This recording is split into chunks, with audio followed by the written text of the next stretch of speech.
Salam, Namaste, Adab, and welcome to today's event of Indian Diaspora, Washington DC Metro.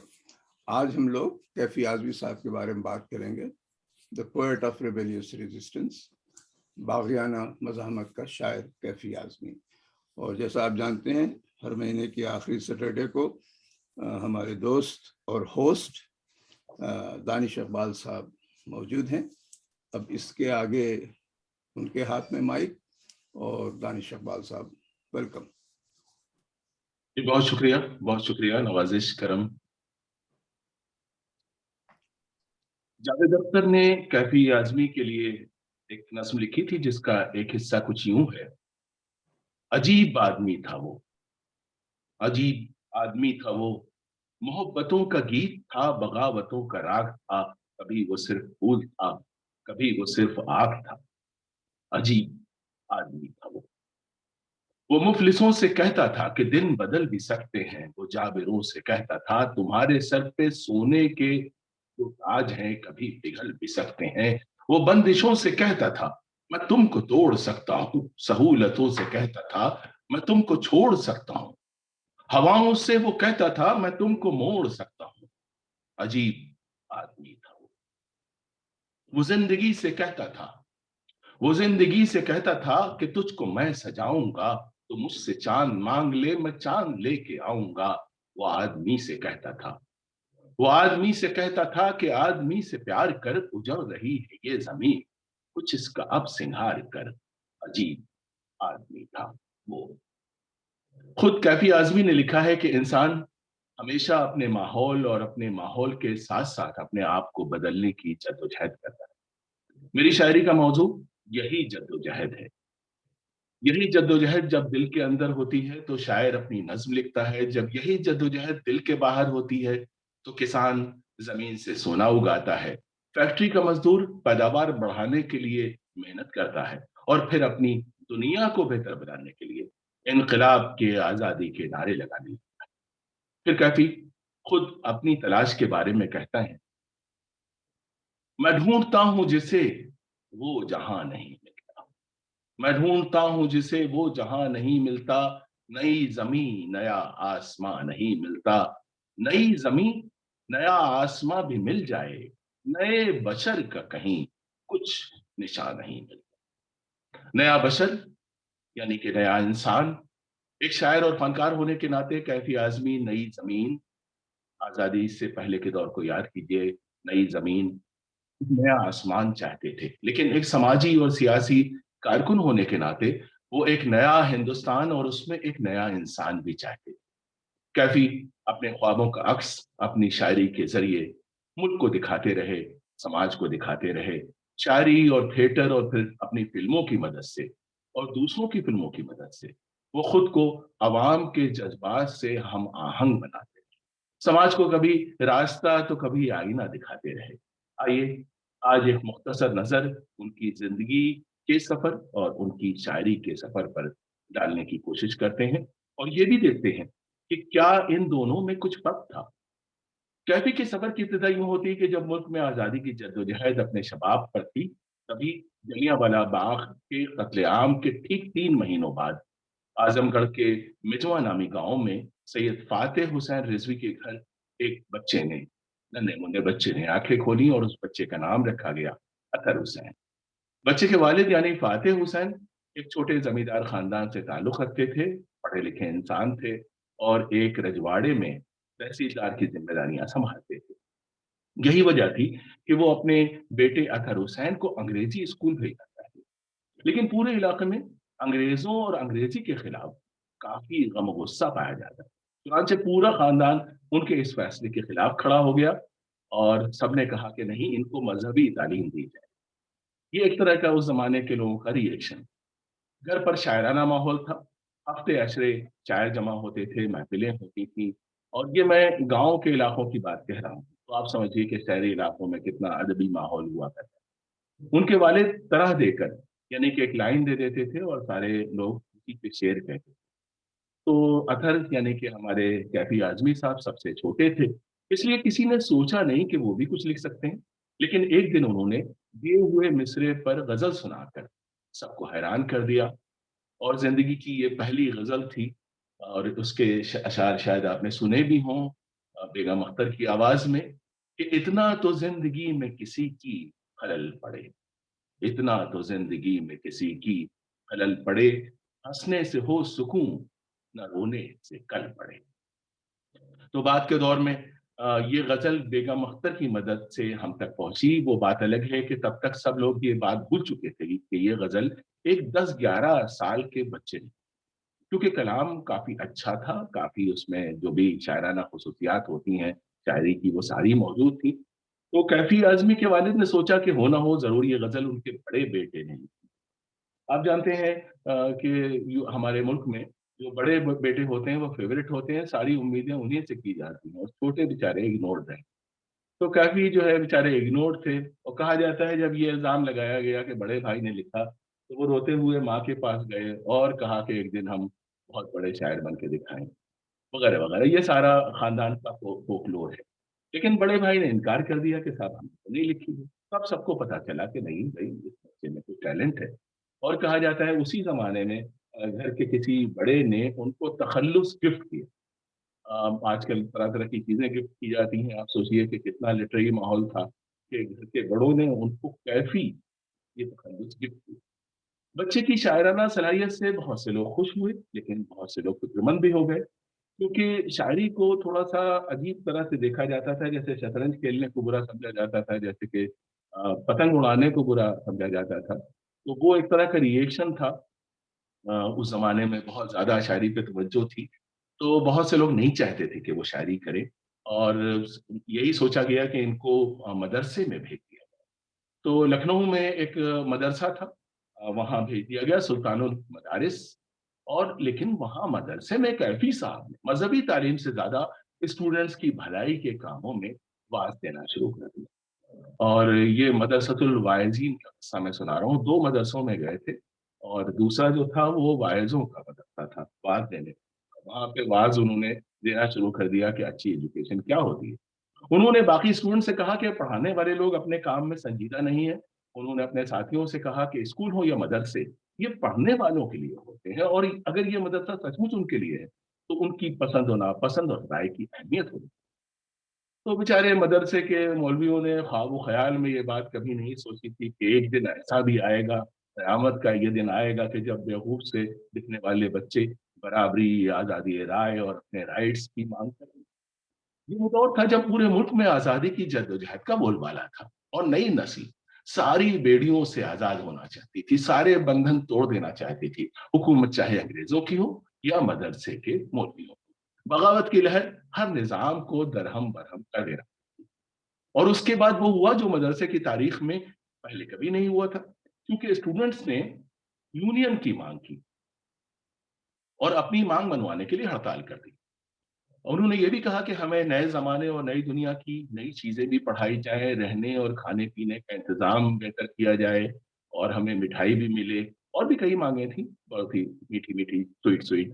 तो उनकी ये हड़ताल कहा जाता है तकरीबन 1.5 साल तक चली। खैर स्टूडेंट्स यूनियन तो न बनना थी न बनी, लेकिन इस कशाकश का नतीजा ये निकला कि अतहर हुसैन साहब को, यानी कि हमारे कैफी आजमी साहब को मदरसे से बाहर निकाल दिया। इस तरह हम ये भी कह सकते हैं कि कैफी साहब इस हादसे की वजह से, इस खूबसूरत हादसे की वजह से बाल बाल मौलवी होने से बच गए।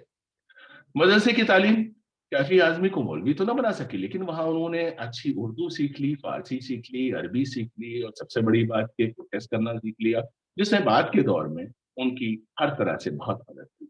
समझा जाता है कि मदरसे की तालीम इंसान को पुरानी रवायात से करीब तर कर देती है, लेकिन कैफी आजमी के मामले में ये उल्टा हुआ और उन्होंने जो किया वो इससे पहले नहीं किया। उस जमाने में भारत छोड़ो तहरीक अपने जोरों पर थी, पूरे मुल्क में गिरफ्तारियां जारी थी, लोग जेल भेजे जा रहे थे।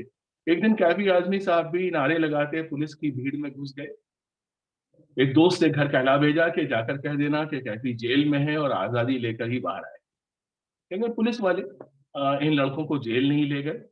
दरअसल अंग्रेजों की पुलिस थी, कानून फॉलो करती थी। इतनी कम उम्र के लड़कों को कानूनन गिरफ्तार नहीं किया जा सकता था। आज का दौर होता तो मामला ही दूसरा होता। वो बाद में आप मुकदमा करते रहते, साबित करते रहते, ये उम्र थी वो उम्र थी। खैर तो पुलिस वालों ने उनको थोड़ी दूर ले जाके जाके शहर के बाहर छोड़ दिया। कैफी आजमी को जेल न जाने पर बहुत मायूसी हुई। ये वो दौर था जब एक शायर के तौर पर उनकी पहचान जो है बढ़ रही थी। चुनांचे साथियों ने कहा कि अगर कि अंग्रेज हुकूमत को मालूम होना चाहिए कि उन्होंने तुम्हें गिरफ्तार न करके कितनी बड़ी हिम्मत। अब ऐसा करो कि तन मन धन से आजादी की लड़ाई में तुम खूब करो। अच्छा, पार्टी ज्वाइन कर चुके थे तो पार्टी ने कहा कि तुम्हें मजदूरों के साथ काम करना है। और उस जमाने में कानपुर जो था वो बहुत अहम शहर था मजदूरों के हिसाब से, वहाँ बहुत से मिल थे। और कलकत्ते के बाद सबसे बड़ी जो लेबर फोर्स है वो कानपुर में हुआ करती थी। तो वहाँ पे कैफी आजमी साहब एक मिल में मजदूर के तौर पर काम करने लगे, ताकि मजदूरों को आजादी की जद्दोजहद का हिस्सा बनाया जा सके। इस तरह हम कह सकते हैं कि कैफी शायर से एक मजदूर शायर बन गए, बल्कि मजदूर बन गए। वो मुशायरों में भी जाते थे और अवाम को भी अपनी शायरी की ताकत से अपना हमख्याल बनाते थे। उनकी शोहरत और शायराना अहमियत बढ़ती जा रही थी। इसी जमाने में उनकी मुलाकात सरोजनी नायडू से हुई, जो बहुत बड़ी लीडर थी, बहुत इज्जत थी उनकी। और उन्हें लगा कि ये उनकी माँ की तरह से हैं, कुछ शबाहत मिलती थी, तो वो उनको माँ का दर्जा देते थे।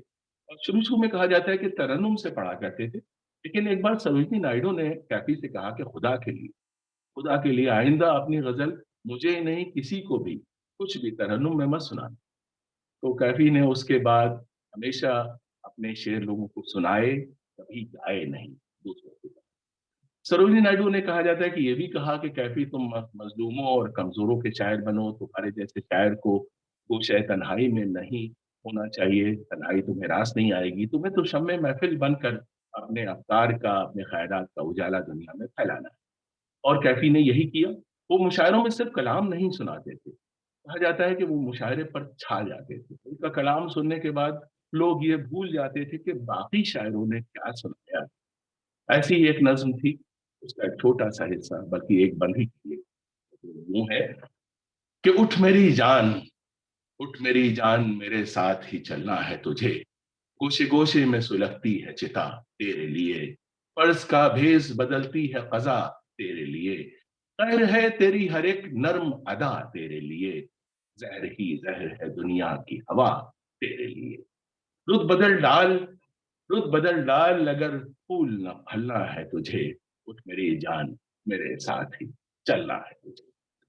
तो आपने सुना कि दीगर लोगों की तरह कैफी ने औरत को न तो कमजोर ख्याल किया इस नज्म में, ये उनकी बहुत मशहूर नज्म है, न ही उन्होंने पीछे पीछे चलने को कहा, और न ही मोहब्बत से फरार का रास्ता अपनाया, बल्कि उन्होंने औरत से कहा, महबूब से कहा कि चलो कदम से कदम मिलाकर आजादी की राह में आगे।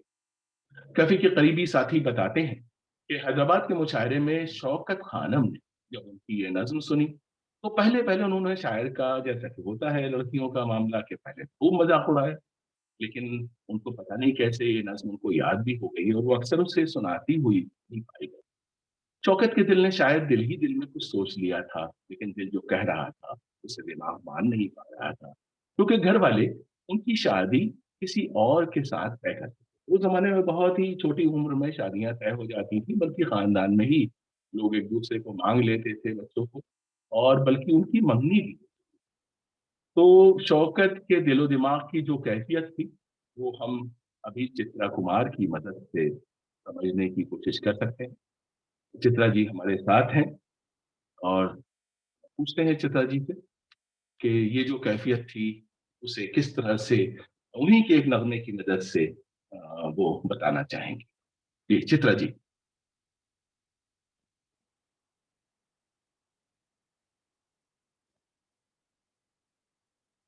जी चित्रा जी, आपका माइक बंद है, बोल लीजिए जी। जी चित्रा जी, माइक बंद है आपका। Chitra, unmute yourself. जी अभी नहीं हुआ। हाँ Yeah, हो गया जी, ग्रेट जी। thank you.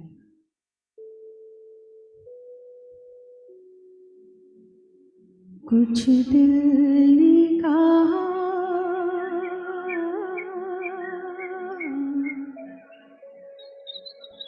कुछ दिल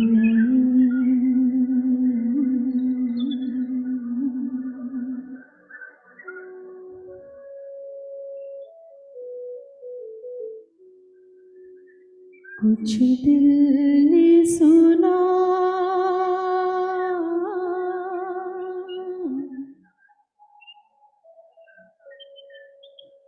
कुछ भी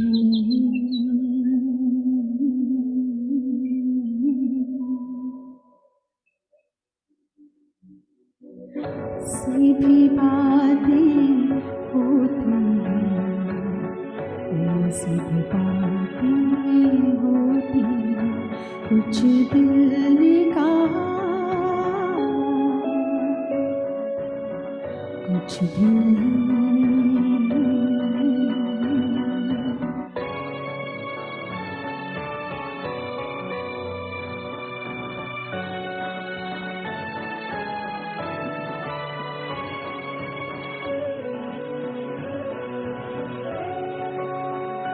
लेता है दिल अंगड़ाइयाँ, इस दिल को समझाए कोई,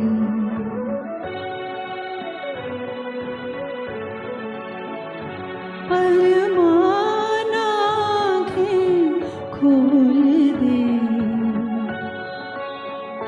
रुसवा हो जाए कोई, पलकों की ठंडी सेज पर सपनों की परियां सोती है, ऐसी भी बातें होती हैं, ऐसी भी बातें होती हैं, कुछ दिल ने कहा,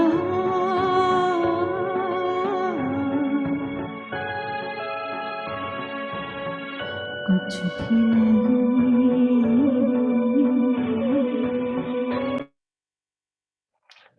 जी बहुत शुक्रिया चित्रा जी इस बहुत ही खूबसूरत नगमे के लिए।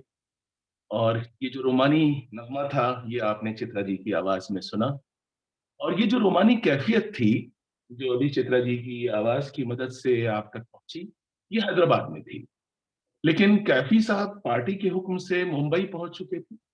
वो एक कम्यून में रहते थे और एक कमरे के आशियाना में पाका मस्ती के दिन गुजार रहे थे। शौकत एक कहा जाता है कि एक एरिस्टोक्रेटिक खानदान से थी, तो उनकी सहेलियों ने खानदान के बड़ों ने खूब समझाया कि देखो जिसको तुम पसंद करती हो उसको 40 रुपए पार्टी से मिलते हैं, इन 40 रुपयों में क्या होगा, जिंदगी कैसे गुजरेगी। लेकिन साहब वो इश्क ही किया जो अक्ल की बात सुने।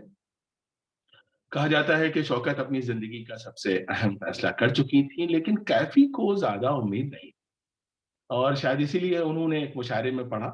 अब ये मैं इल्जाम नहीं लगा रहा हूं उन पे, मैंने देखिए ये सुना के एक मुशायरे में पढ़ा। और क्या पढ़ा अब आप सुनिए। पढ़ा, क्या कमी है, क्या कमी है जो करोगी मेरा नजराना कबूल, चाहने वाले बहुत, चाह के अफसाने बहुत, काश तुमको कभी तन्हाई का एहसास ना हो, काश तुमको कभी तन्हाई का एहसास ना हो, काश काश ऐसा ना हो घेरे रहे दुनिया तुमको, और इस तरह कि जिस तरह कोई पास ना हो। आज की रात जो मेरी ही तरह तन्हा है, आज की रात जो मेरी ही तरह तन्हा है, मैं किसी तरह गुजारूंगा चला जाऊंगा, तुम परेशान हो बाबे करम वाह न करो, और कुछ देर पुकारूंगा चला जाऊंगा। तो साहब हैदराबाद और मुंबई के बीच हर तरह की दूरियां थीं, बल्कि कहा जा सकता है कि एक तरह की खलीज थी जिसको पाटना आसान न था। तो इश्क के इस दिलकश हादसे की रुदाद को शौकत कैफी ने बाद में अपने एक मजमून में बहुत खूबसूरती से लिखा, और बाद में वो एक किताब में भी आया कि जब पहली बार उन्होंने कैफी को देखा तो ये भी देखा कि जैसे ही मुशायरा खत्म हुआ तो लोगों का हुजूम कैफी और अली सरदार जाफरी और मजरू सुल्तानपुरी की तरफ ऑटोग्राफ बुक के साथ जमा हो गई। ये बात हैदराबाद की है। शौकत ने देखा कि कैफी उन सब में सबसे कम उम्र थे, और वीमेंस कॉलेज की लड़कियां कैफी पर शहद की मक्खियों की तरह से लपक रही।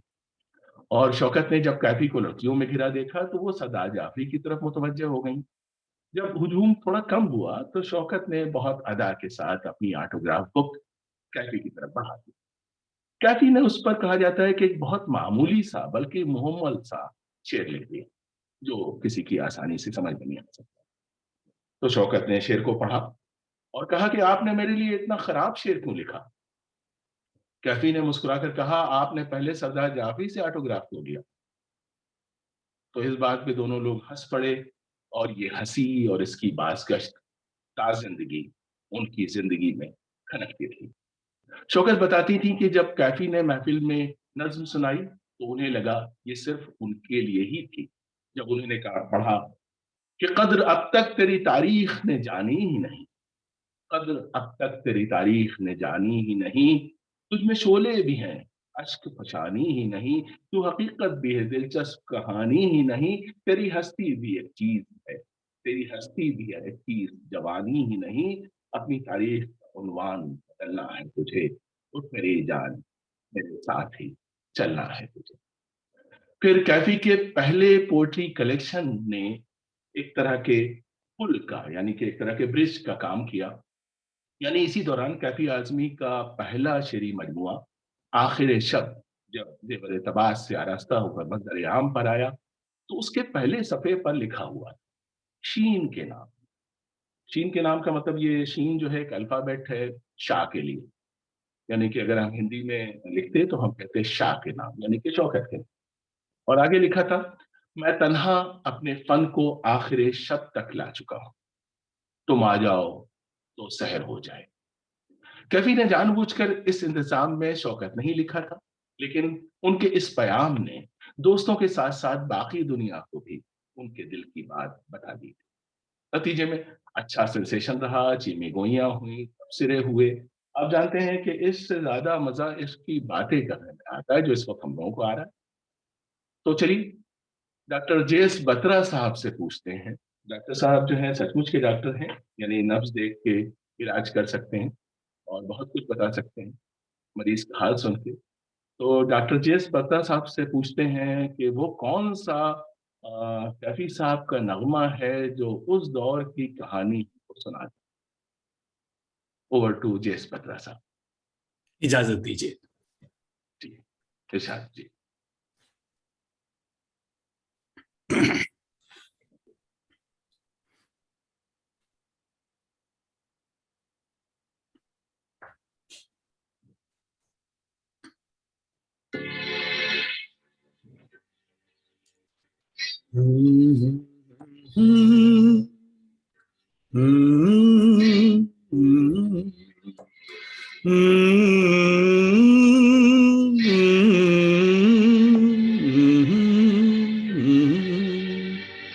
हर तरफ अब यही अफसाने हैं, हर तरफ अब यही अफसाने हैं, हम तेरी आंखों के दीवाने हैं, हम तेरी आंखों के दीवाने हैं, हर तरफ अब यही अफसाने हैं, हर तरफ अब यही अफसाने हैं।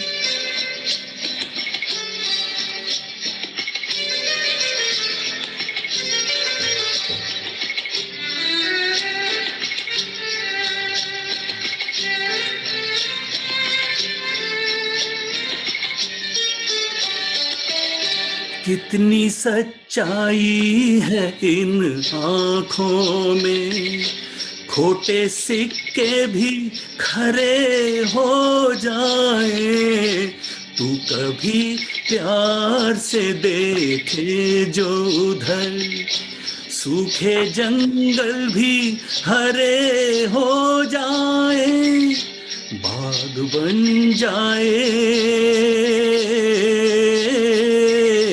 बाग बन जाए जो वीराने हैं, हम तेरी आंखों के दीवाने हैं, हर तरफ अब यही अफसाने हैं। Thank you. बहुत शुक्रिया डॉक्टर बत्रा इस खूबसूरत गाने के लिए। हर तरफ अब यही अफसाने हैं। बहुत कुछ इस गाने को सुन के याद आता है और कैफी का अनोखा इजहार मोहब्बत याद आता है। यानी वो कलेक्शन जब शौकत तक पहुंचा तो इस अनोखे इजहार मोहब्बत की बरजस्तगी और बेकरारी ने शौकत के दिल को एक अजब धड़कन से पूछनास कराया। काफी सोच विचार के बाद शौकत ने अपने वालिद से कहा कि अगर वो शादी करेंगे तो सिर्फ कैफी से। कहा जाता है कि जब शौकत के मंगेतर को होने वाली बीवी के फैसले का इल्म हुआ तो उसने अपने वालिद के रिवाल्वर से खुदकुशी करने की कोशिश की, लेकिन ये कोशिश भी उनकी शादी के प्याम की तरह ही नाकाम साबित हुई। लेकिन लेकिन खानदान में ऐसा हंगामा हुआ, जबरदस्त हंगामा हुआ और ऐसा लगा कि मजमूई दबाव के तहत शादी हो ही जाएगी। शायद कैफी भी कुछ ऐसा ही सोचते थे, उन्हें बहुत ज्यादा उम्मीद नहीं थी, क्योंकि एक नज्म कुछ कुछ चोली करती है जिसमें आपको ध्यान से सुनने पर काफी कुछ नजर आ सकता है। और ये हो सकता है कि मेरा इल्जाम हो, ये तहकीक का मौजू है।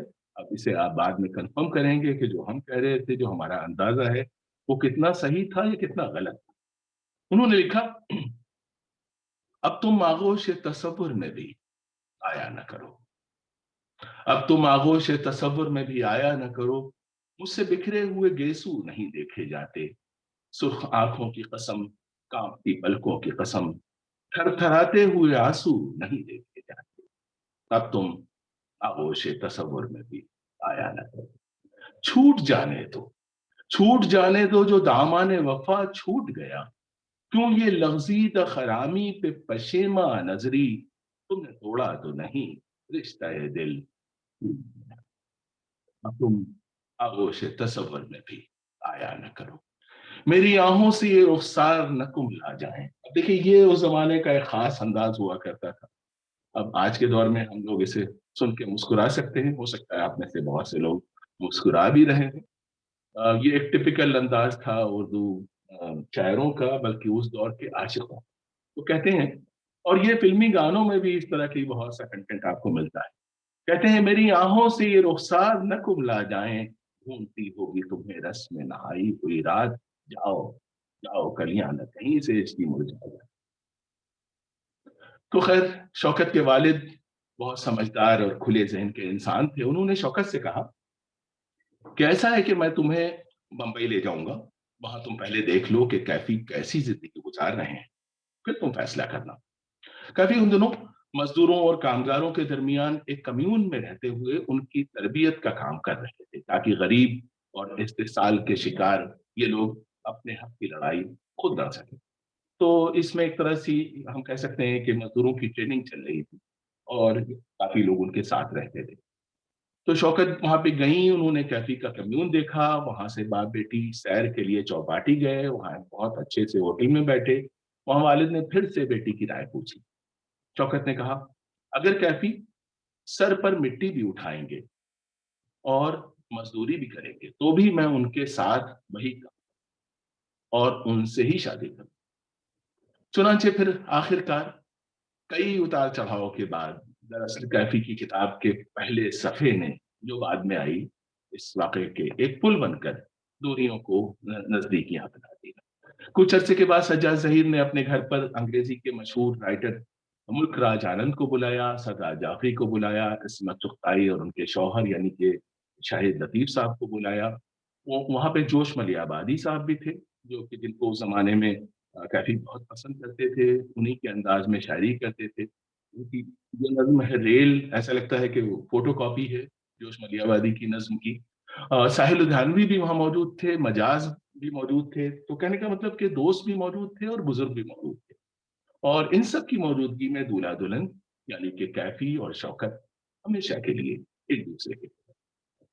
लेकिन शादी का कोई खास जश्न नहीं हुआ, क्योंकि वो दौर बड़ा अनसर्टन दौर था, गिरफ्तारियां जारी थीं और आज़ादी की जो जद्दोजहद है वो अपने आखिरी हिस्से में थी। तो जो जश्न हुआ उसका हवाला एक नज्म में जो, यानी कि याद रखने की बात यह है कि शादी हुई लेकिन कोई ज्यादा फेस्टिविटीज नहीं हुई।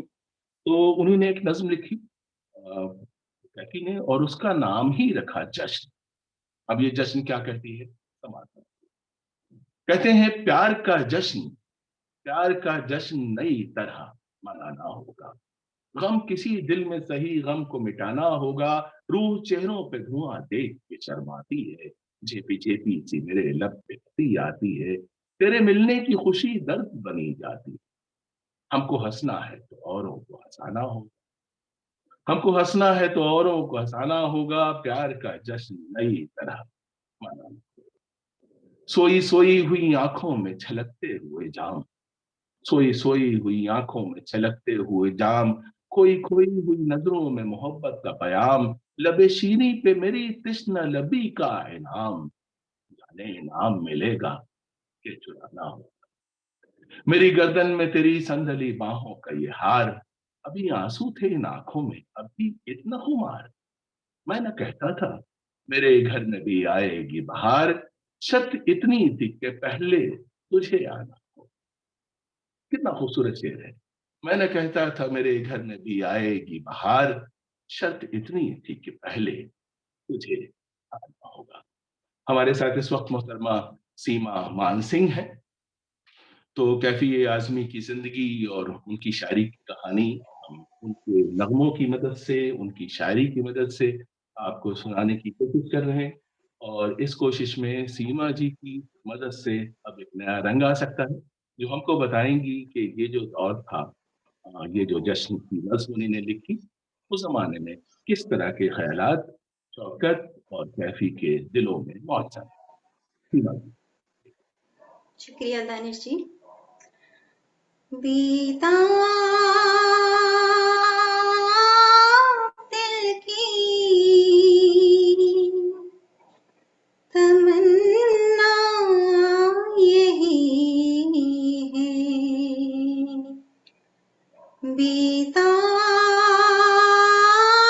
दिल की तमन्ना यही है, तुम्हें चाहेंगी, तुम्हें पूजेंगी, तुम्हें अपना खुदा बनाएंगे, बीता दिल की तमन्ना यही है, भीगी भीगी पलकों पर सपने कितने सजाए हैं, दिल में जितना अंधेरा था उतनी उजाले आए हैं, तुम भी हमको जगाना ना, बाहों में जो सो जाए, जैसे खुशबू फूलों में तुम यूं ही खो जाए, पल भर किसी जन्म में कभी छूटे ना साथ अपना, तुम्हें ऐसे गले लगाएंगे, बीता दिल की तमन्ना यही है, तुम्हें चाहेंगे, तुम्हें पूजेंगे, तुम्हें अपना खुदा बनाएंगे, बीता दिल की तमन्ना यही है। This is absolutely wonderful. This is absolutely wonderful. सीमा जी, इतने खूबसूरत पेशकश के लिए, इतनी मेलोडियस सिंगिंग के लिए हम सब की तरफ से बहुत बहुत मुबारकबाद, बहुत शुक्रिया। और आपने उस दौर को पूरा वापस बुला लिया अपने सुर की मदद से, अपनी गायकी की मदद से। जी, बहुत शुक्रिया, बहुत शुक्रिया। तो हम लोग बात कर रहे थे कि कैफी और शौकत की शादी हुई, और शादी के 2 महीने बाद हिंदुस्तान आजाद हो। सारे शायर, सारे सियासी कारकुन जो ख्वाब देखते थे, क्या ये वही इनकलाब था? क्योंकि एक तरफ तो बंटवारे के खून खराबे ने दिलों को तोड़ दिया था, दूसरी तरफ बढ़ती बेकारी और गरीबी ने भी सभी को बेचैन कर रखा। तो आप जानते हैं कि ऐसी ही बेरंगी की कहानी कहती फैज की नज्म ये दाग दाग उजाला पे बहुत हिट हुई, बहुत कामयाब हुई, और आप में से बहुत से लोगों को आज भी याद होगी उसकी एक लाइन, ये दाग दाग उजाला ये शब बदीद शहर, ये तो सबको याद है। लेकिन कैफी की एक नज्म भी उसी दौर की कहानी कहती है, और कैफी की नज़्में यानी उसके थोड़े से दिनों के बाद की कहानी कहती है। और कैफी की नज़्म में मुल्क का माहौल भी नजर आता है और खुद उनके एक कमरे के घर के हालात भी छुप नहीं पाते। मैं ये तो नहीं कहूंगा कि दिख जाते हैं, मैं कहूंगा छुप नहीं पाते। अजीब बात यह है कि इस नज्म की बात कभी नहीं की जाती। ये नज्म किताबों में है तो आज किताबों से निकाल कर आपके सामने ले आते हैं। तो चलिए देखते हैं कि क्या कहती है पहले रिपब्लिक डे पर लिखी गई है, जिसका उन्वान है 26। कहते हैं 26 दिए एक दो ही नहीं, 26 दिए एक दो ही नहीं, एक एक करके जलाए मैं। एक दिया नाम का आजादी के, एक दिया नाम का आजादी के, उसने जलते हुए होठों से कहा, चाहे जिस मुल्क से गेहूं हाथ फैलाने की आजादी है। अब देखिए तंज देखिए, एक दिया नाम का आजादी के, उसने जलते हुए होठों से कहा, चाहे जिस मुल्क से गेहूं मांगो हाथ फैलाने की आजादी है। उस जमाने में लोग बड़े हर्ट हो गए थे दो बातों से, कि हम समझते थे कि हम आजाद होंगे तो सारे मसाइल हल हो जाएंगे।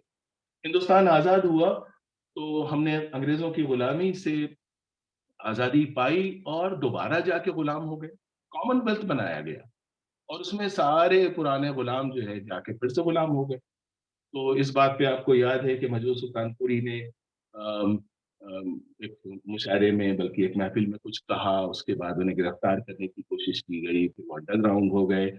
और इसी तरह से जब अमेरिका से जो है गेहूं मांगा गया और जगह जगह से जो है हाथ फैलाया आजाद हिंदुस्तान ने, तो जितने भी मतलब इगोइस्ट लोग थे, जितने भी खुददार लोग थे उन्हें बुलाया। तो इस नज्म में उसी की झलक आपको मिलती है कि एक दिया नाम का आजादी के, उसने जलते हुए होठों से कहा।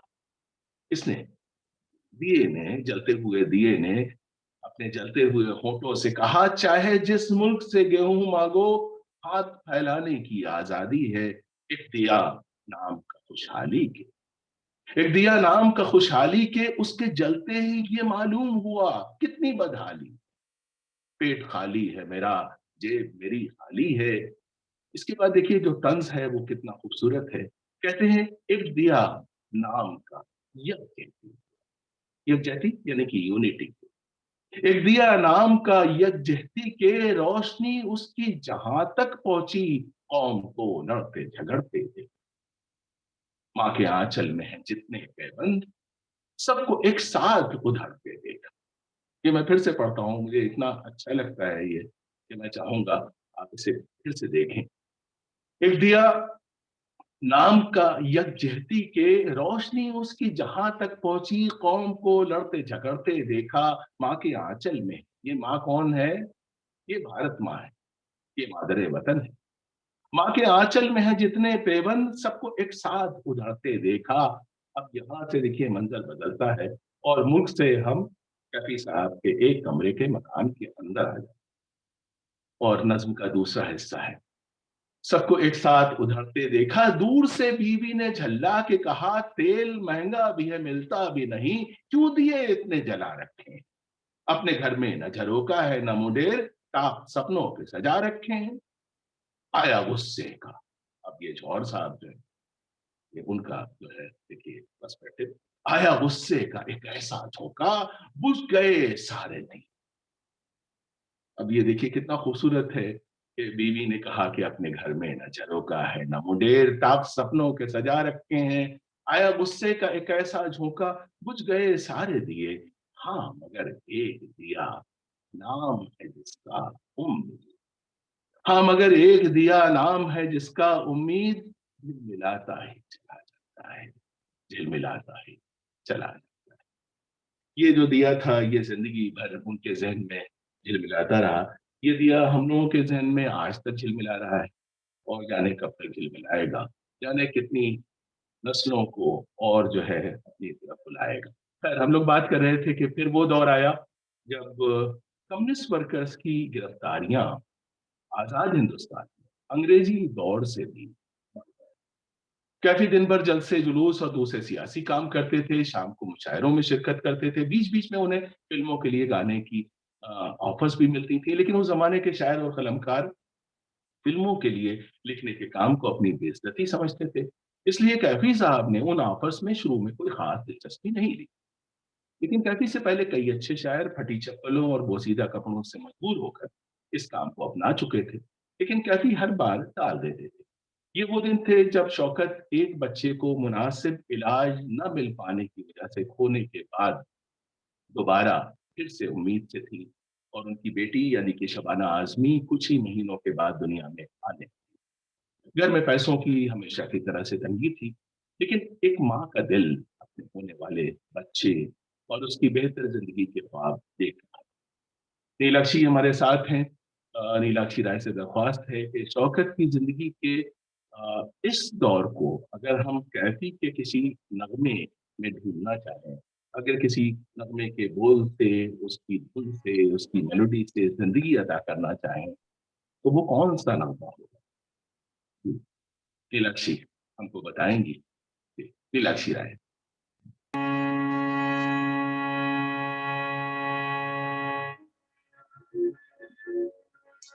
बाहर मेरा जीवन ही सवारो, हुई आई कहीं से, हाँ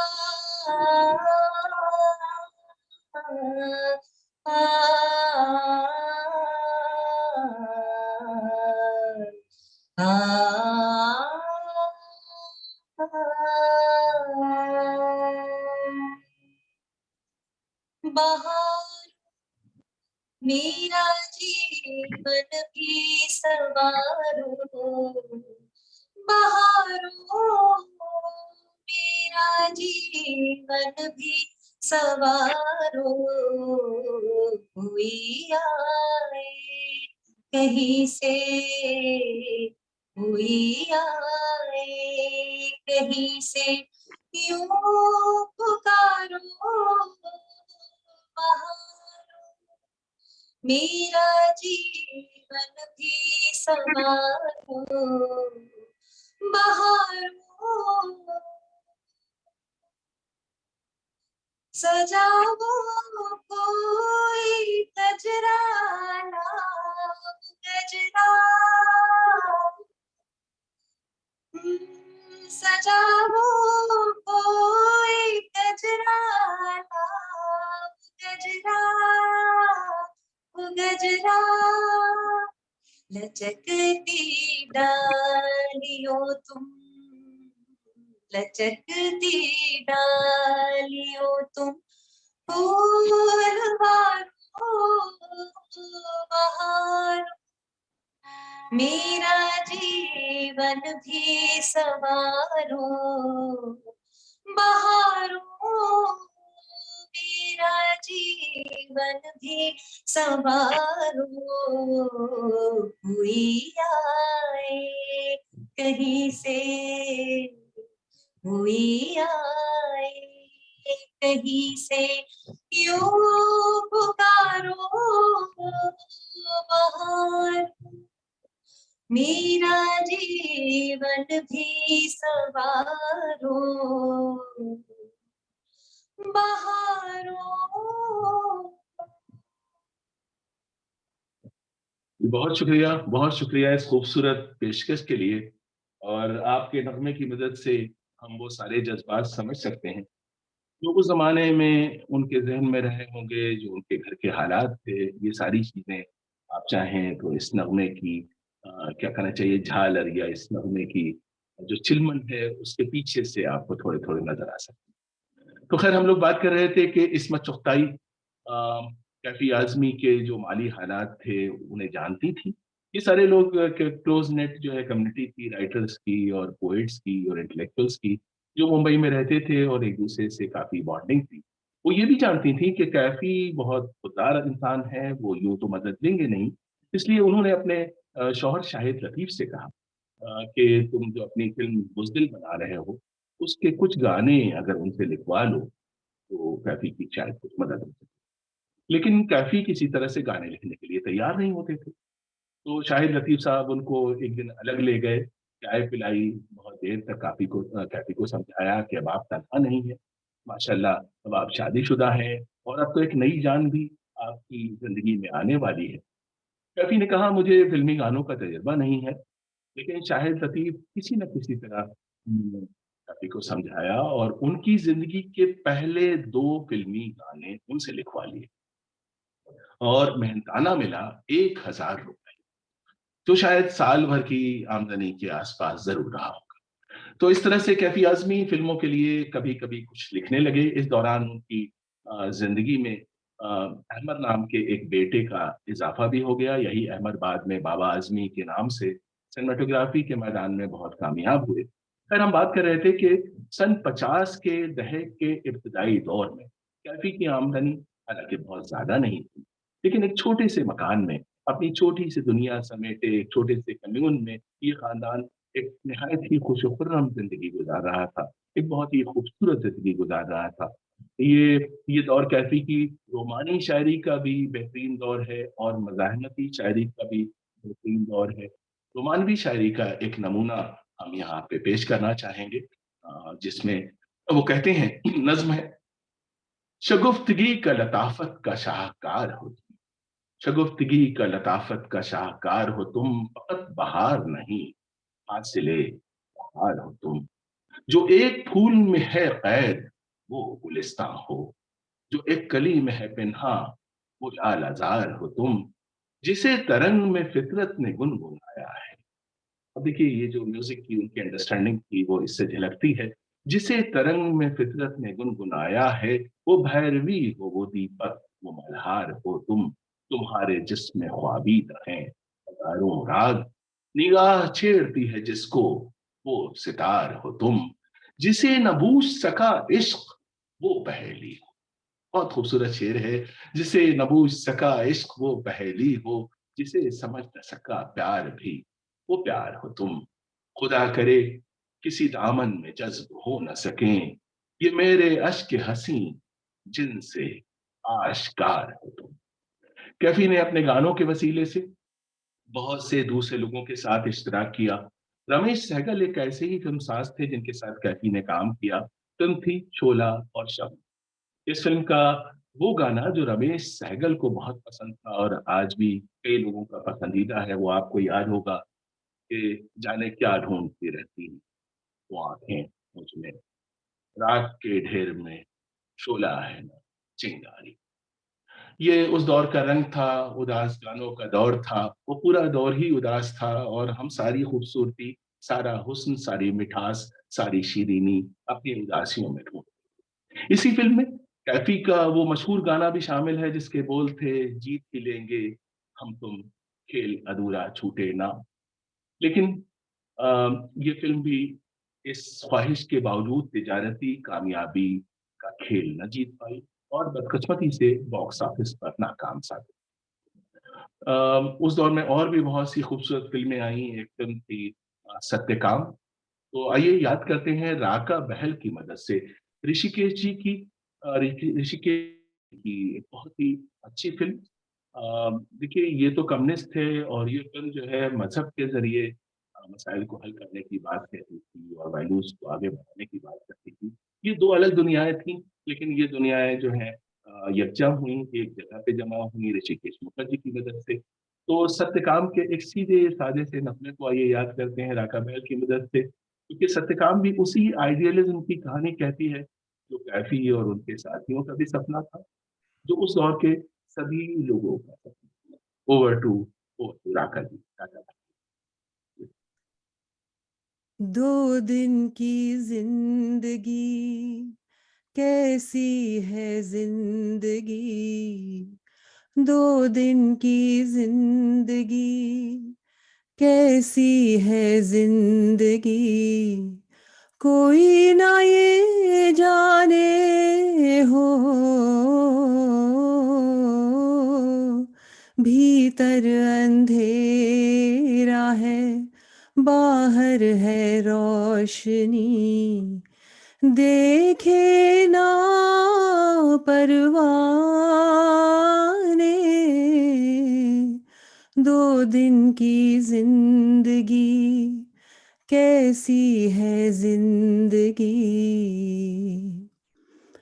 पहले तो क्या क्या सपने दिखलाए दुनिया, फिर खुद ही टूटा हो, फिर खुद ही टूटा सपना बन जाए दुनिया। दुनिया की चाह की नगमों की आह की झूठे हैं अफसाने, दो दिन की जिंदगी कैसी है जिंदगी। बहुत शुक्रिया राका जी। और आपने तो ये साबित कर दिया कि म्यूजिक के बगैर भी कितना खूबसूरत गाया जा सकता है, और कितने एहसास के साथ, कितनी शिद्दत के साथ वो सारे जज्बात जो है कन्वे किए जा सकते हैं, जो शायर ने लिखे और जो है सिंगर ने गाए और फिल्म के जरिए आप तक पहुंचे, वो सारे काम राका जी ने अकेले कर दिए। तो बहुत शुक्रिया, नवाज़िश, मेहरबानी। जी, हम लोग बात कर रहे थे शौकत कैफ़ी और कैफ़ी आज़मी की ज़िंदगी के उस दौर की। तो देखिए, सबसे बड़ा एक कॉन्फ्लिक्ट ये था कि जो आइडियलिज़्म था वो कहता था कि दुनिया को बदल देना है। लेकिन हालात ये थे कि अपने घर के अंदर के हालात भी हमारे शायर और हमारे फनकार इस काबिल नहीं थे कि उन्हें बदल सकें। तो उस ज़माने में पार्टी ने ये किया कि उनको एक पर्चा था, एक रिसाला था, उसका एडिटर बना दिया। और पीसी जोशी साहब जो कि सेक्रेटरी थे कम्युनिस्ट पार्टी के, वो खुद आए और उन्हें ये ऑफ़र की और कहा कि नहीं-नहीं। और ये इतने बड़े आइडियलिस्ट थे कि इन्होंने कहा नहीं, जो सबको मिलता है वही मुझे मिलना चाहिए, मैं किसी तरह से दूसरों से अलग नहीं हूँ। खैर बहुत समझा-बुझा के उनको एडिटर के तौर पे ₹150 की तनख्वाह जो है बढ़ा दी गई। लेकिन महँगाई बढ़ती जा रही थी और वो ₹150 जो ₹40 से 60 हुए, फिर 70 हुए और अब 150 हो गए थे, वो भी नाकाफ़ी हो रहे थे। तो एक दिन कहा जाता है कि जोशी साहब अकेले मिलने आए उनके घर पे शौकत से और कहा कि तुम्हें भी कुछ करना चाहिए, तुम इतनी टैलेंटेड हो। तो उन्होंने कहा हम क्या कर सकते हैं? कहा इप्टा में काम करो।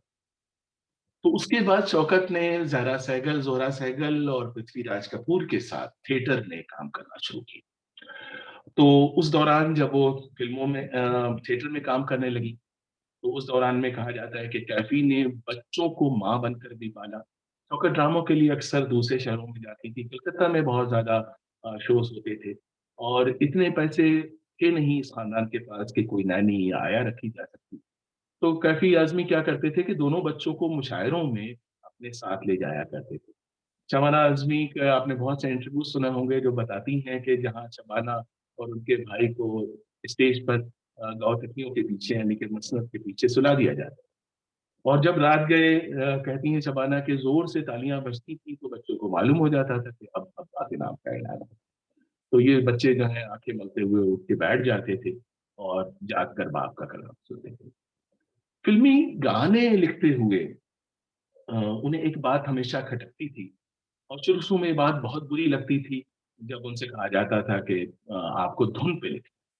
क्योंकि शायर तो देखिए जो ख़्याल आता है, जो उसके अंदर फ़िक्र होती है, जो जज़्बा होता है, उसे कन्वे करता है। लेकिन यहाँ पे उल्टी गंगा बहती थी फ़िल्मी गानों में। तो ये बात कैफ़ी आज़मी को बहुत बुरी लगती थी कि पहले से बनाई हुई धुन पे उन्हें लिखना पड़ता था। अब उनका एक मख़सूस अंदाज़ था बात करने का। तो एक बार उन्होंने कहा और बहुत दिलचस्प बात है, मैंने जब पहली बार सुनी थी उस तब से आज तक याद है मुझे। उन्होंने कहा कि फ़िल्मी गाने लिखना बिल्कुल ऐसा काम है जैसे किसी मुर्दे की कब्र, यानी कि धुन पहले से तैयार कर ली जाए, पहले से बना ली जाए। उसके बाद किसी ज़िंदा शख़्स को मार कर कब्र में फिट बैठाने की कोशिश की जाए। नतीजा यही होगा कि कभी मुर्दे के पैर बाहर रह जाएंगे, कभी सर बाहर रह जाएगा। लेकिन फिल्मों के कई हिदायतकार मेरे काम से मुतमईन हैं, क्योंकि खबरों में दफन करने का फन मुझे अच्छी तरह से आता है। तो कैफी का ये दावा सच भी था, क्योंकि फिल्म कागज के फूल हिट नहीं हुई थी, लेकिन कैफी के गानों ने धूम मचा दी थी, गाने हिट हो गए थे। तो कई बार ऐसा हुआ कि फिल्में जो है नाकाम हो गई, बल्कि सारी फिल्में उनकी नाकाम हो गई, लेकिन गाने पसंद किए जाने लगे। खासतौर से याद कीजिए वो मशहूर गाना कि वक्त ने किया क्या हसी सितम, तुम रहे न तुम, हम रहे। आज भी इस नगमे की जो दर्द भरी मिठास है वो हमको इसे गुनगुनाने पर मजबूर कर देती है। एक नगमा निगार के तौर पर कैफी की जिंदगी की इस पहली बड़ी कामयाबी के पीछे का राज ये है कि इस गाने के लिए फिल्म में कोई सिचुएशन नहीं थी, ये गाना फिल्म में होना नहीं था। बस बातों ही बातों में कैफी ने ये गाना सुनाया, और सचिन देव बर्मन जो उनके अच्छे दोस्त थे, उन्होंने इसकी धुन बना डाली और दोनों मिलकर ये गाना हारमोनियम पर गा रहे थे। तभी पीछे से खामोशी से गुरुदत्त आकर खड़े हो गए। इन दोनों को पता भी नहीं कि गुरुदत्त वहां आए। और फिर तीनों लोग इस गाने में इतना डूब गए कि एक दूसरे की मौजूदगी का भी उन्हें एहसास था। गुरुदत्त को ये गाना इतना पसंद आया कि उन्होंने फिल्म कागज के फूल में इस गाने के लिए सिचुएशन पैदा की, और आज ये गाना एक यादगार गाना बन गया। लेकिन वक्त ने वाकई सितम ये ढाया कि फिल्म की नाकामी की वजह से गुरुदत्त डिप्रेशन का शिकार हो गए, और उसके बाद बहुत जल्दी दुनिया भी छोड़ गए। गुरुदत्त की बेवक्त की जुदाई ने कैफी आजमी से, बल्कि हम सब से, फिल्मी दुनिया से और खासतौर से कैफी आजमी से बहुत कुछ छीन लिया। उन्होंने गुरुदत्त की मौत पर जो नौहा लिखा वो हमेशा याद किया जाएगा। उन्होंने लिखा, कुछ हिस्से हैं। रहने को सदा दहर में आता नहीं कोई, रहने को सदा दहर में आता नहीं कोई, तुम जैसे गए ऐसे भी जाता नहीं कोई। एक बार तो खुद मौत भी घबरा गई होगी, एक बार तो खुद मौत भी घबरा गई होगी, यूं मौत को सीने से लगाता नहीं कोई। माना के उजालों ने तुम्हें दाग दिए थे, माना के उजालों ने तुम्हें दाग दिए थे, बेरात ढले शम्मा बुझाता नहीं कोई। अर्थी तो उठा लेते हैं सब अश्क बहा के, अर्थी तो उठा लेते हैं सब अश्क बहा के, नाजे दिले बेताब उठाता। इस वक्त राकेश शर्मा साहब हैं, उनकी मदद से आइए उस नगमे को याद करते हैं जो जिंदगी की राह में छूट जाने वाले दोस्तों की गमनाक कहानी हमसे कहता है। वो गाना जो गुरुदत्त के साथ साथ कैफी आजमी की भी बात कहता है, और उन्हीं के अल्फाज में कहता है। राकेश शर्मा जो कि गोवा से हमारे साथ जुड़ रहे हैं। Rakesh ji, over to Rakesh ji.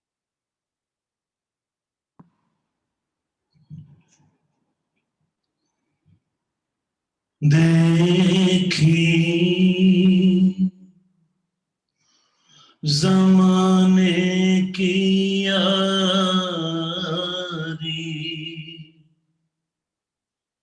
बिछड़े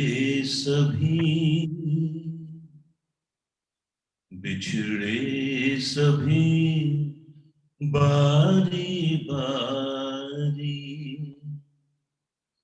अरे देखी ज़माने की यारी, बिछड़े सभी बारी बारी,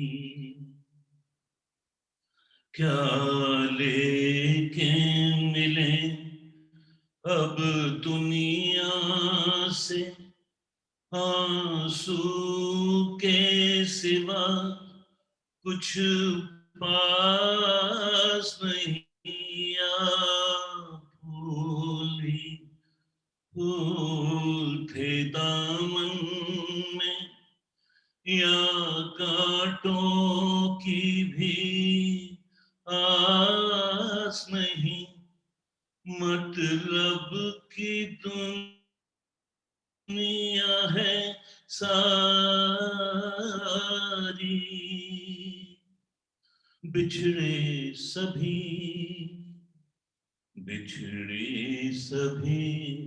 बारी बारी, अरे देखी जमाने की यारी, बिछड़े सभी बारी बारी, बिछड़े सभी बारी बारी। बहुत शुक्रिया राकेश जी, इस खूबसूरत, बहुत ही उदास लेकिन बहुत ही खूबसूरत पेशकश के लिए। एक गाना जो हम सब के दिलों के बहुत करीब है, क्योंकि इसके अंदर वो जज्बात हैं जो हमारे अपने जज्बात हैं, जो हम सब के मुश्तरका जज्बात हैं। इस बहुत खूबसूरत कुछ पेशकश के लिए बहुत शुक्रिया, नवाजिश करें जी। तो हम लोग बात कर रहे थे उनके मिड कैरियर की। जिस जमाने में वो बहुत ही अच्छे अच्छे गाने लिख रहे थे, लेकिन वो फिल्में अनफॉर्चुनेटली बदकिस्मती से नाकाम होती जा रही थी। और इसके बाद इसी दौर में एक के बाद एक और अपना हाथ जगन्नाथ जैसी उनकी फिल्में आई, जिनमें कैफी के कई अच्छे गाने थे, लेकिन ये फिल्में भी बिजनेस वाली कामयाबी हासिल की। ये क्रिटिकली अक्लेम फिल्में थी, आज पसंद की जाती है, लेकिन उस जमाने में बॉक्स ऑफिस पे टिकट कलेक्शन के जरिए पैसे वापस नहीं आए। इस दौरान कैफी के गानों से आरास्ता एक फिल्म आई शम्मा, जिसने काफी अच्छा बिजनेस किया। इसके एक गाने में कैफी ने लिखा था कि दिल गम से जल रहा है, जले पर धुआं ना हो, मुमकिन है इसके बाद कोई इम्तिहान। आपको याद होगा जब हम लोग इससे पहले हमने प्रोग्राम किया था गुलाम मोहम्मद साहब को, तो उसमें ये गाना हम लोगों ने शामिल किया था। लेकिन सच ये है कि कैफी रोज रोज के इस इम्तिहान से तंग आ चुके थे। उन्हें अपनी अदबी अहमियत का एहसास था।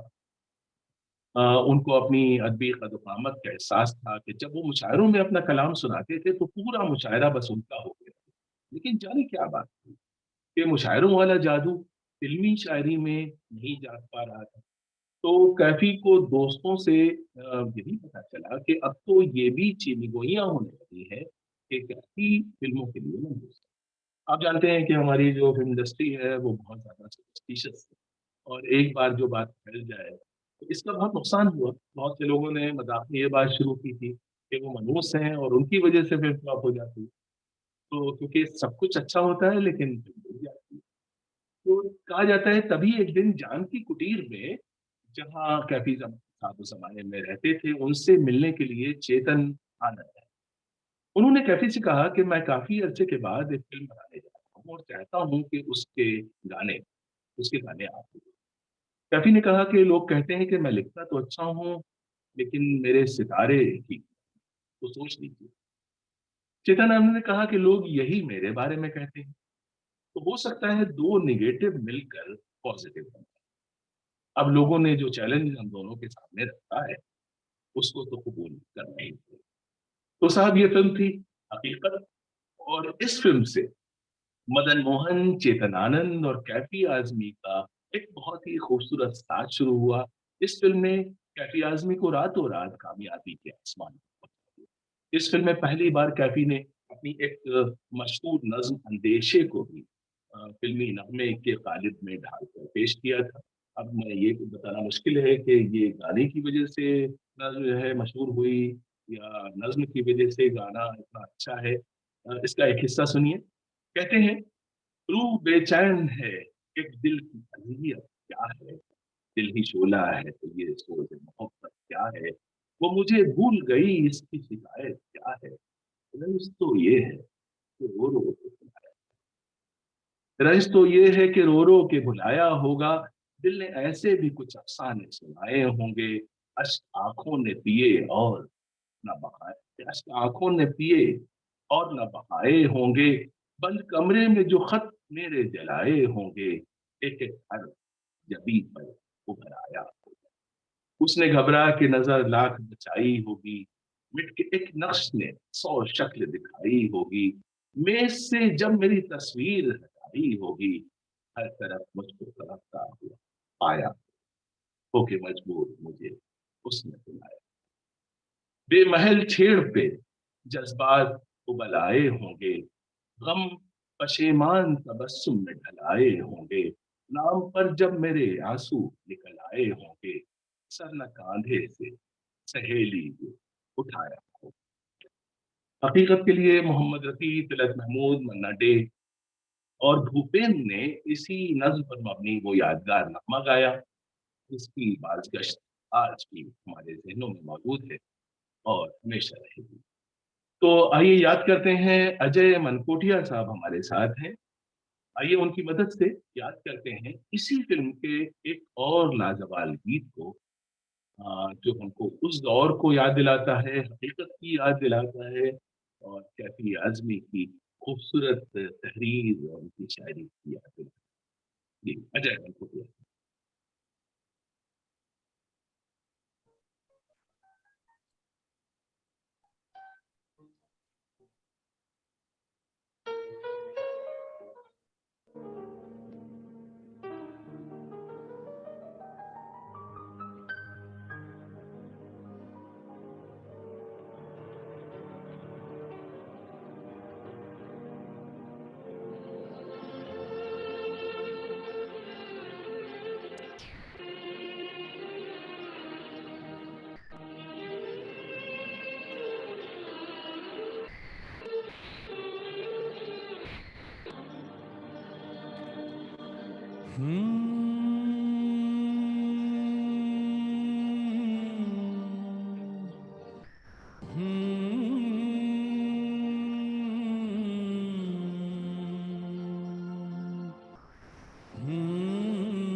मैं ये सोच कर उसके दर से उठा था कि वो रोक लेगी, मना लेगी मुझको।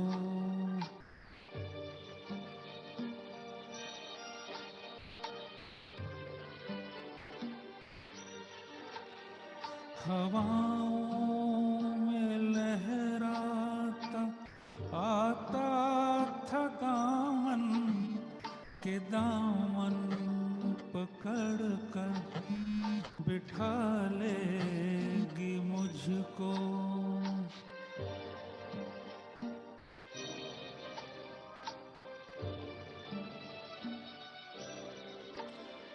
कदम ऐसे अंदाज से उठ रहे थे कि आवाज देकर बुला लेगी मुझको।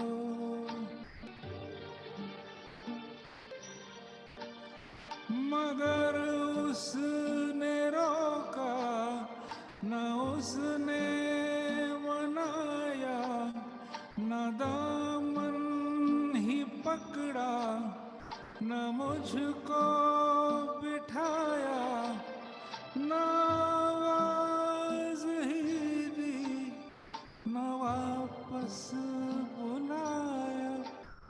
मैं आहिस्ता आहिस्ता बढ़ता ही आया, यहाँ तक कि उससे जुदा हो गया मैं। यहाँ तक कि उससे जुदा हो गया मैं, जुदा हो गया मैं, जुदा हो गया मैं, जुदा हो गया मैं, जुदा हो गया मैं। जी, बहुत शुक्रिया जी अजय मनकोटिया साहब इस खूबसूरत नगमे के लिए। बहुत ही खूबसूरत नगमा आपने महफिल को सुनाया। नवाजिश, शुक्रिया, करम आपका। जी, आप देख रहे हैं कि सारे लोग किस तरह से तालियां बजा रहे हैं, तारीफ कर रहे हैं आपकी। आपकी क्या, आपके सारे साथियों की, हमारे सभी जो गुलकार हैं, उनकी बेहतरीन पेशकश के लिए सबकी तरफ से एक बार फिर हम शुक्रिया अदा करना चाहेंगे और आगे भी करते रहेंगे। जी, हम लोग बातें कर रहे थे कि फिल्मी गानों के साथ-साथ कैफी आज़मी की जो अदबी शायरी थी, उसकी भी अहमियत वक़्त के साथ-साथ बढ़ती जा रही थी। ग़ज़लों की मकबूलियत के दौर में भी उनकी नज़्में पसंद की जाती। कहा जाता है कि कैफी के इब्तिदाई कलाम का ज़्यादातर हिस्सा ज़ाय हो गया था, बल्कि ज़्यादातर उनकी ग़ज़लों का आज कोई पता नहीं चलता, क्योंकि उन्होंने बहुत ज़्यादा उस पे तवज्जो नहीं दी और एक कमरे के मकान में रहते थे, बहुत सारे मकान उन्हें शिफ्ट किए और वो दौर वो नहीं था कि सारी चीज़ें सँभाल के रखी जा सकती। और एक और अजीब बात ये थी कि उस ज़माने के जो कम्युनिस्ट लोग थे, वो ग़ज़लों के खिलाफ थे। काफ़ी डिस्कशन होते थे कि ये जो है लहू-लुआब की शायरी है और बकवास है, ये नहीं होना चाहिए। और शायद यही वजह है कि कैफ़ी आज़मी ने ग़ज़लें कम ही कही हैं। मजनू सुल्तानपुरी की तरह उनकी ग़ज़लों की मजमूई तादाद कमोबेश 50 के आस-पास ही है। ये भी हो सकता है कि उन्होंने ग़ज़लों के इंतख़ाब में सख्ती से काम लिया हो और सबूत ये है कि उनकी शायरी के जो मजमूई इंतख़ाब उनका छपा सरमाया, उसमें हमको सिर्फ़ 11 ग़ज़लें ही मिलती। और इसमें ज़ाहिर-सी बात है कि कैफ़ी आज़मी साहब की मर्ज़ी शामिल थी। उनकी ग़ज़लें बहुत खूबसूरत हैं, लेकिन उन्होंने उनको बहुत ज़्यादा नज़रअंदाज़ किया। तो चलिए, इब्तिदाई दौर की ग़ज़लों में जिस तरह की बरजस्तगी है, जिस तरह का हुस्न है, सादगी है, कुछ नमूने 2-4 शेर मैं ज़रूर सुनाना चाहूँगा आपको। कहते हैं, बस एक झिझक है यही हाल दिल सुनाने में, बस एक झिझक है यही हाल दिल सुनाने में कि तेरा ज़िक्र भी आएगा इस फसाने में। ये कह के टूट गया शाख़-ए गुल से आख़िरी फूल, ये कह के टूट गया शाख़-ए गुल से आख़िरी फूल, अब और देर है कितनी बहार आने। तो देखा आपने कि कैफ़ी की ग़ज़लों में कितनी सादगी और कितनी सच्चाई हुआ करती थी। एक और ग़ज़ल के 2 शेर देखिए कि तुम्ही ने दिल को दिल समझा नहीं है, तुम्ही ने दिल को दिल समझा नहीं है, कोई अरमां ना हो ऐसा नहीं है। मेरे सीने में अपना दर्द भर दो, मेरे सीने में अपना दर्द भर दो, अकेले बोझ ये होता नहीं है। कैफ़ी की उस दौर की बहुत सी शायरी दिलों में गर्मी, जोश और सरफरोशी की तमन्ना पैदा करती थी, लेकिन वो नज़्मों की शायरी थी। जैसे कि ये शेर देखिए, आँधियाँ तोड़ लिया करती हैं शम्मों की लबें, जड़ दिए इसलिए बिजली के सितारे हमने, आज की रात बहुत गर्म हवा चलती। जी, हमारे दोस्त हैं कमलजीत साहब, बहुत ही खूबसूरत अंदाज़ से बहुत मशहूर एक्टर हैं, आप सब जानते हैं उनको। जब वो इसे सुनाते हैं और जब वो स्टूडेंट थे film television institute of India में, तब से वो इस नज़्म को सुनाते हैं और बहुत ही खूबसूरत सुनाते हैं। वो सुनाते हैं कि आँधियाँ तोड़ लिया करती हैं शम्मों की लबें, जल दिए इसलिए बिजली के सितारे हमने, आज की रात बहुत गर्म हवा चलती है, आज की रात ना फुटपाथ पे नींद आएगी, सब उठो, मैं भी उठूँ, तुम भी उठो, कोई खिड़की इसी दीवार में खुल जाएगी, कोई खिड़की इसी दीवार में खुल जाएगी। बाद में इसी ख़्याल को बहुत सारे शायरों ने अलग-अलग अंदाज़ से कहने की कोशिश की, लेकिन इसकी जो बरजस्तगी है, इसकी जो सादगी है, इसका अलग ही हुस्न है। ख़ैर, अदबी शायरी के साथ-साथ कैफ़ी आज़मी का एक बड़ा काम हीर का एडैप्टेशन पे है। आप जानते हैं कि सारे बाज़ौक़ पंजाबियों की तरह चेतन आनंद हीर वारिस शाह पर फ़िदा थे और एक ज़माने से चाहते थे कि वो वारिस शाह के इस शाहकार को फ़िल्म के ग़ालिब में ढालें। उन्होंने इस ख़्वाहिश का तज़किरा कैफ़ी आज़मी से किया।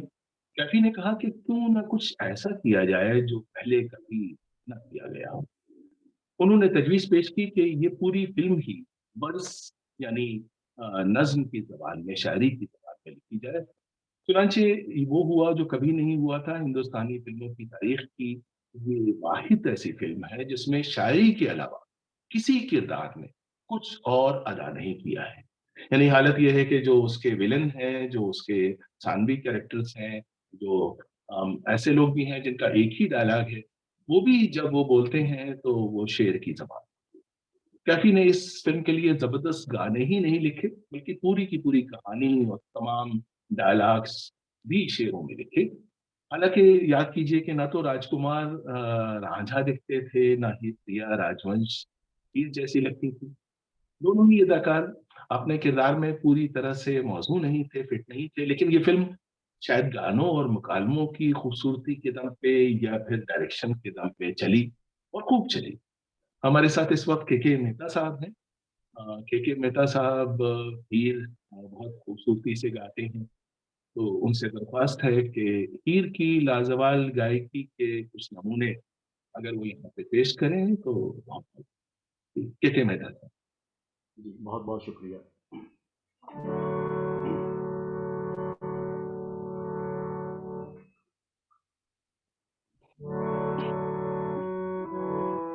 डोली चढ़ते ही हीर ने बैन किए हो,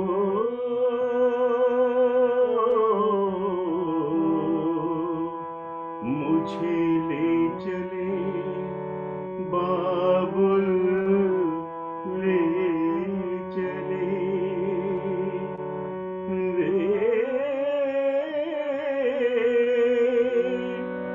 मुझे रोक ले बाबुल, रोक ले तू,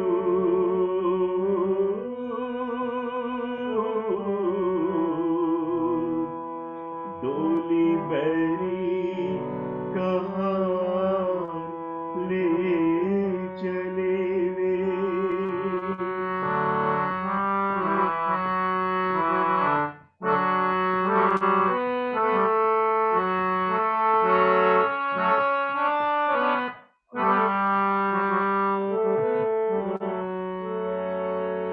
दो चार घड़ी भी ना चैन पाया,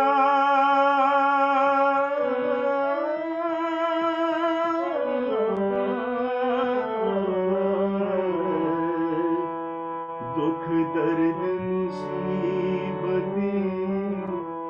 ले चले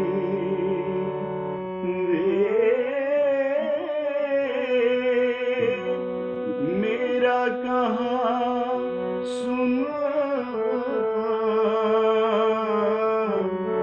सब माफ करना,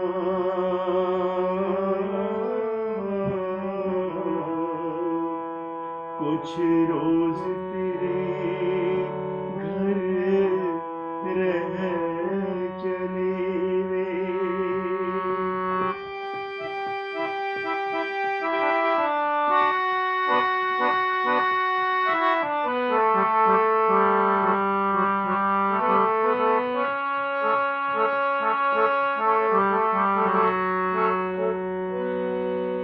तुझे रांझना रब के हवाले किया,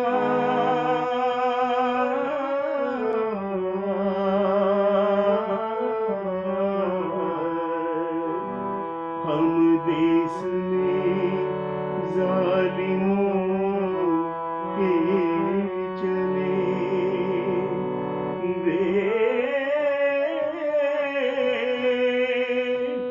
रही प्यार की झोली, देख खाली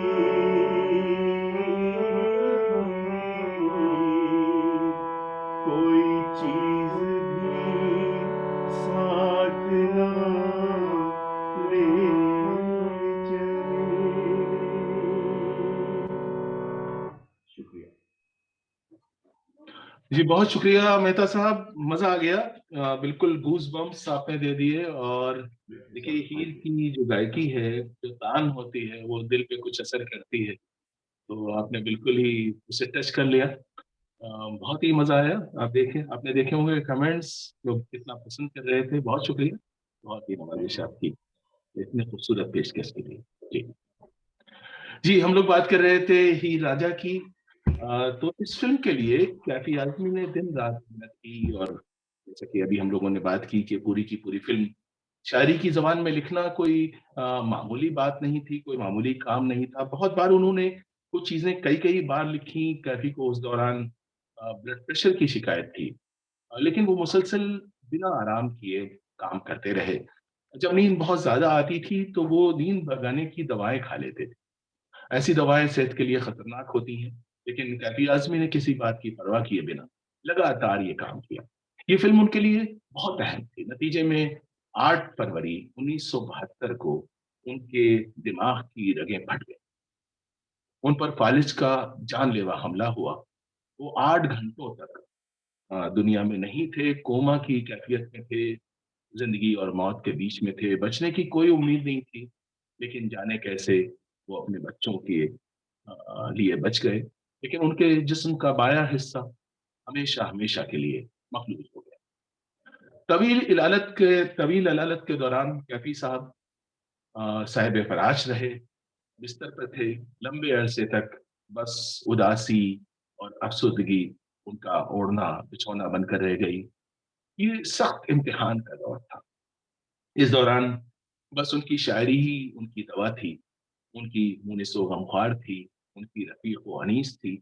बहुत सारी नज़में उनको आती थी ज़हन में, और वो चाहते थे कि उन्हें लिख लिया जाए, लेकिन हाथ नहीं उठता था। उनके एक हाथ ने कभी दोबारा काम नहीं किया। बहुत सारे दोस्त जो उनकी बात समझ लेते थे, जिनमें शमा ज़ैदी के बारे में कहा जाता है कि वो जाती थी और वो कुछ कहते थे और वो लिख लेती। ऐसे बहुत से लोग हैं जिन्होंने उस ज़माने में उनके साथ वक़्त गुज़ारा, उन्होंने जो लिखवाया लिख लिया। लोगों के अलावा, दोस्तों के अलावा, उनकी बेटी शबाना आज़मी एक साए की तरह हमेशा उनके साथ रहीं। कई नज़्मों में बेटी की जो बेलौस खिदमत है उसका हवाला मिलता है।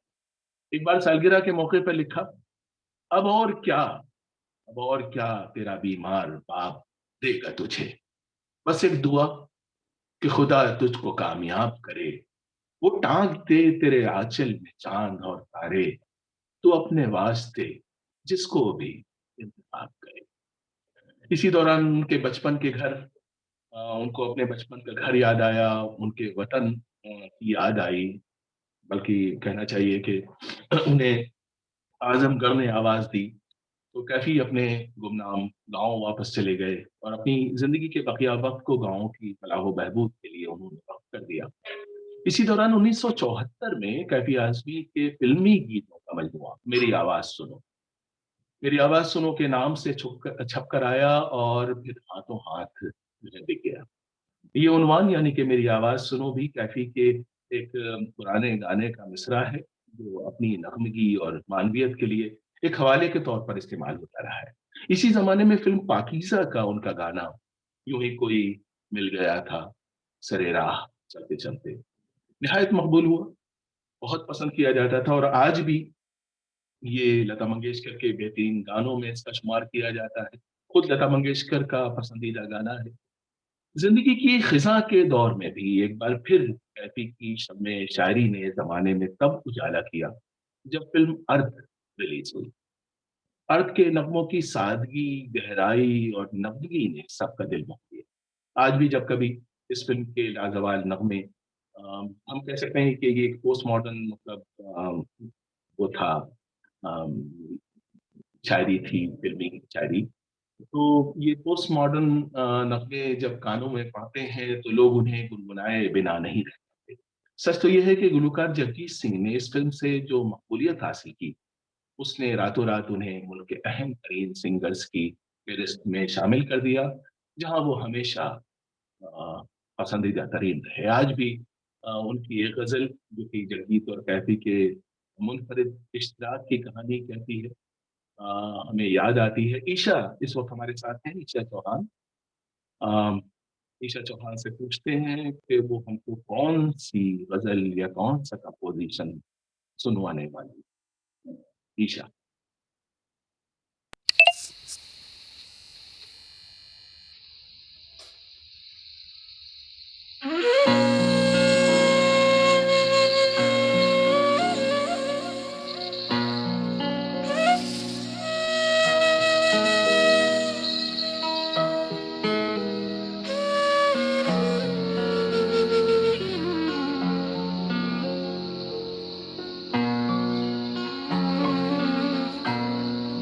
झुकी झुकी सी नजर बेकरार है कि नहीं, झुकी झुकी सी नजर बेकरार है कि नहीं, दबा दबा सा सही प्यार है कि नहीं, झुकी झुकी सी नजर बेकरार है कि नहीं, झुकी झुकी सी नजर।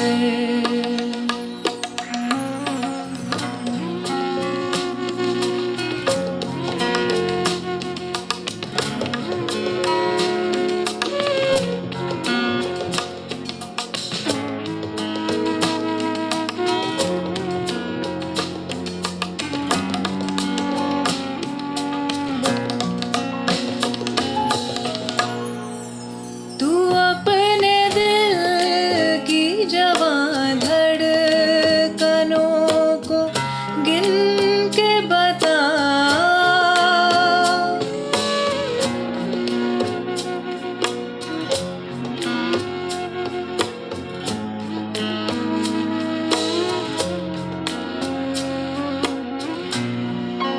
तू अपने दिल की जवां धड़कनों को गिन के बता,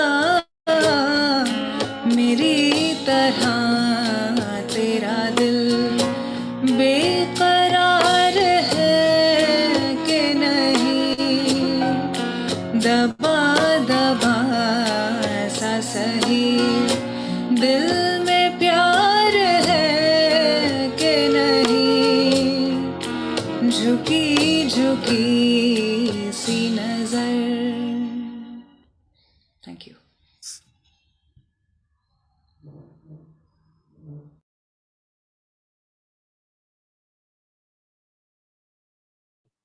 जी ईशा, बहुत शुक्रिया, मजा आ गया।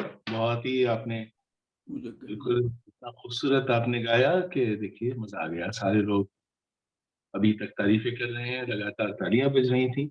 इस आखिरी खूबसूरत पेशकश के लिए दिल की गहराइयों से हम सब की तरफ से, पूरी महफिल की तरफ से मुबारकबाद कबूल कीजिए। बहुत शुक्रिया। जी ख्वातीनो हजरात, हम लोग वापस अपने मौजू पे आते हैं। हालांकि इतनी अच्छी गायकी के बाद ये हमारी खड़खड़ाती हुई आवाज बर्दाश्त करना बहुत मुश्किल होता होगा, लेकिन ये जुर्म, मजबूरी है। जी, तो सज्जाद ज़हीर की बात माने तो कैफी का जो शेरी मजमुआ आवारा सजदे के नाम से छपा, वो कहते हैं कि वो कदीम और जदीद शायरी की जुमला कसाफतों और गलाजतों से पाक था। यही बात कैफी की शायरी के बारे में भी वो कहते हैं। कैफी ने शायरी के अलावा फिल्मों के लिए भी लिखा।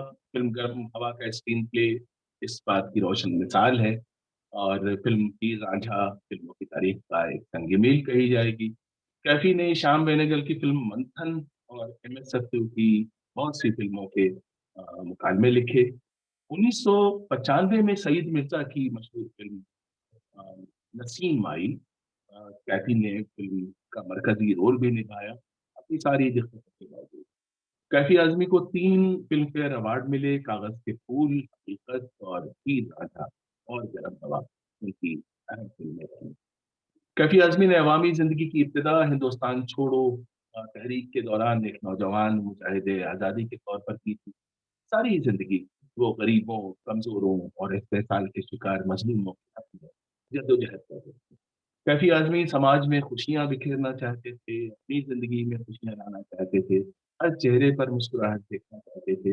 लेकिन उन्होंने पाया कि ऊंच नीच, अमीर गरीब, जात पात, ना बराबरी और जुल्म ने सिर्फ अंग्रेजों के दौर में ही इंसान से खुशियां नहीं छीनी थी, बाद के दौर में भी ये जुल्म ऐसे ही जारी रहे। इस चीज ने उनके अंदर एक तरह की कड़वाहट पैदा की, लेकिन उम्मीद की डोर फिर भी उन्होंने कभी नहीं छोड़ी। 10 मई 2002 को अपनी मुसलसल जद्दोजहद की 83 बहारें और खिजाएं देखने के बाद कैफी इस दुनिया से मुंह मोड़कर चले गए। जाने से पहले कैफी ने अपने बेटे बाबा आजमी के नाम एक वसीयत लिखी, जो शायद आपकी नजर से ना गुजरी हो, इसलिए आज हम वो वसीयत निकाल के लाए हैं। ये वसीयत सिर्फ बाबा आजमी के लिए नहीं है, ये हम सब के लिए भी है और उतनी ही अहम। वसीयत के कुछ हिस्से यूं हैं। मेरे बेटे मेरी आंखें मेरे बाद उनको दे देना। मेरे बेटे मेरी आंखें मेरे बाद उनको दे देना जिन्होंने रेत में सर गाड़ रखे हैं और ऐसे मुतमईन हैं जैसे उनको न कोई देखता है और न कोई देख सकता है, मगर ये वक्त की जासूस नजरें जो पीछा करती हैं सबका जमीरों के अंधेरे तक। अंधेरा अंधेरा पुरनूर रहता है गालिब बस सवेरे तक। अंधेरा नूर पर रहता है गालिब बस सवेरे तक, सवेरा होने वाला है। अब देखिए, ये वसीयत है, ये आखिरी कलाम है, आखिरी दौर का कलाम है। उसके बावजूद जो उम्मीद की डोर है, जो उनका ऑप्टिमिज्म है, जो उनकी रजाइयत है, वो उनके साथ है और हम सब के साथ होनी चाहिए। जी, उसके बाद इसमें बहुत से बंद हैं, मैं सिर्फ आखिरी हिस्सा ले रहा हूँ। वो कहते हैं, मेरे बेटे मेरे बाद उनको मेरा दिल भी दे देना। मेरे बेटे मेरे बाद उनको मेरा दिल भी दे देना कि जो शर रखते हैं सीने में अपने दिल नहीं रखते, कि जो शर रखते हैं सीने में अपने। आप देखिए, आपको बहुत से लोग याद आएंगे इस शेर को सुनते हुए। मेरे बेटे मेरे बाद उनको मेरा दिल भी दे देना कि जो शर रखते हैं सीने में अपने दिल नहीं रखते। है उनकी आस्ती में भी, है उनकी आस्ती में वो भी जो कातिल नहीं रखते। है उनकी आस्ती में वो भी जो कातिल नहीं रखते। जो चलते हैं उन्हीं रास्तों पे जो मंजिल नहीं रखते। ये मजनू अपनी नजरों में कोई महमिल नहीं रखते। ये अपने पास कुछ भी फख्र के काबिल नहीं रखते। तरस खाकर जिन्हें जनता ने कुर्सी पर बिठाया है। देखिए क्या खूबसूरत बात है। ये अपने पास कुछ भी फख्र के काबिल नहीं रखते, तरस खाकर जिन्हें जनता ने कुर्सी पर बिठाया है। ये खुद से तो न उठेंगे, इन्हें तुम ही उठा देना। घटाई है जिन्होंने इतनी कीमत अपने सिक्के की।